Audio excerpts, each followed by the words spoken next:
জয় মা চাঁদনী মা, জয় বাবা শিব বাবা, প্রণাম শ্রী শ্রী ঠাকুর, প্রণাম শ্রী শ্রী মা, প্রণাম স্বামীজি।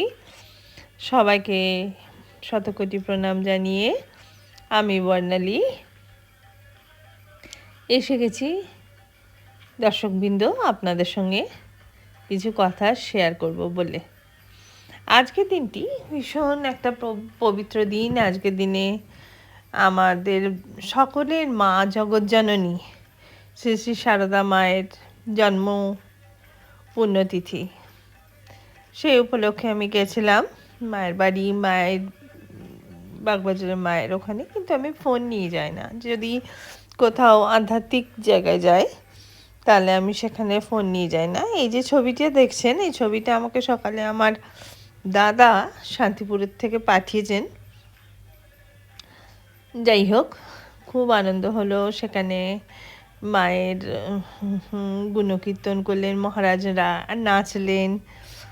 আমি ব্যক্তিগতভাবে রোজ দিনই কথামৃত, মায়ের কথা, ওটা আমার রেগুলার পড়ার মধ্যে আছে। তবে কথামৃত থেকেও আমার মায়ের যে চিন্তাধারা, সেটা আমাকে অনেক বেশি টানে। কারণ সামাজিক জীবনে আমাদের অনেক কিছুর মধ্যে দিয়ে চলতে হয়। শ্রী শ্রী ঠাকুর ছিলেন মা কালী ভক্ত এবং তার জ্ঞানের পরিধি ছিল মানে ভক্তির, তাই তার জীবনে সর্বস্ব ছিল। কিন্তু মা ভক্তির সঙ্গে তার সাংসারিক যে জ্ঞানটা, সেটা মানে আমাদের ভীষণ কাজে লাগে। যেমন রামকৃষ্ণদেব বলেছিলেন, টাকা মাটি, মাটি টাকা, কিন্তু বলে ফেলে দিয়েছিলেন জলে। কিন্তু মা বলতেন যে না, টাকা লক্ষ্মী, আগলে রেখো। তো এই বেলুড় মঠে যে সম্প্রদানানন্দজি আছেন, উনিও বলেন যে দেখো, টাকা ছাড়া তো কিছুই হয় না। মায়ের কথাটাই মানে প্রাধান্য দেন বেশি। তো বলেন যে কোথায় কোথায় কোন কোন শিষ্য এসে বলে, হ্যাঁ মহারাজ ঠাকুর বলে গেছেন যে কামনি কাঞ্চনে লোক থাকাটা একদম ভালো কথা নয়।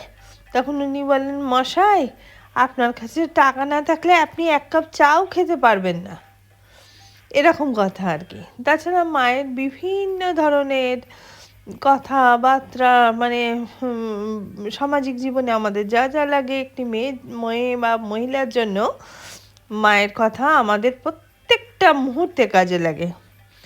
আর একটা জিনিস যেটা মায়ের কথা, তার যে ডিগনিটি, মানে ডিগনিটি অফ এ ওমেন, সেটা আমার খুব ভালো লাগে। যে যেমন ঠাকুরের শিষ্য বা শিষ্যরা যখন আসতেন, তখন তিনি কিন্তু গায়ে, আমাদের জগজ্জননী মা,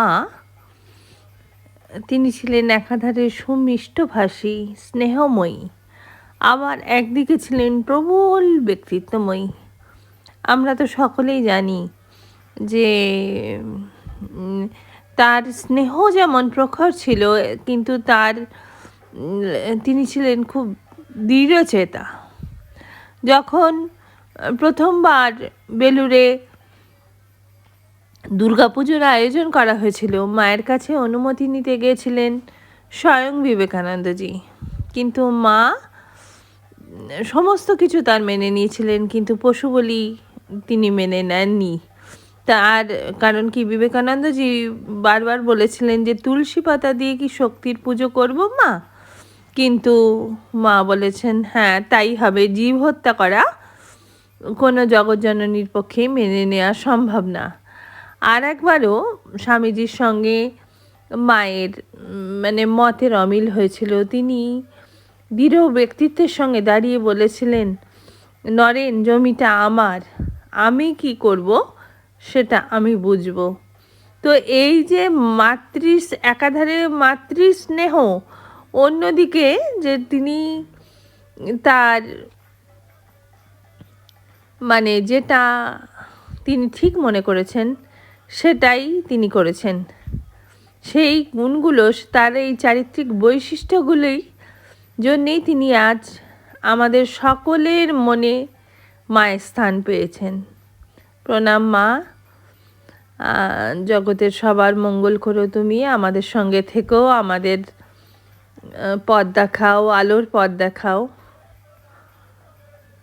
সবাই খুব ভালো থাকবেন। নমস্কার।